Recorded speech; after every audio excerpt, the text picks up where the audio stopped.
Hello guys, তো দেখো আমার বাবার কি হয়েছে, গায়ের চুলকানি। সেই জন্যে আমরা এখন নিম পাতা হলুদে গুঁড়ো করে লাগাচ্ছি।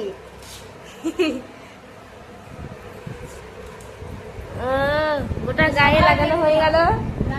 এই যে গোটা গায়ে লাগিয়ে দিলাম বাবাকে আমার।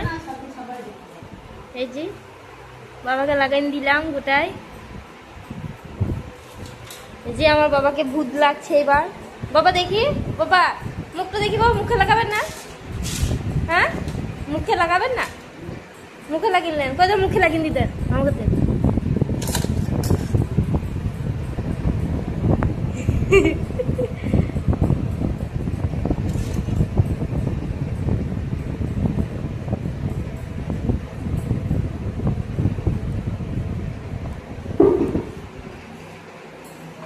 ভালো লাগছে?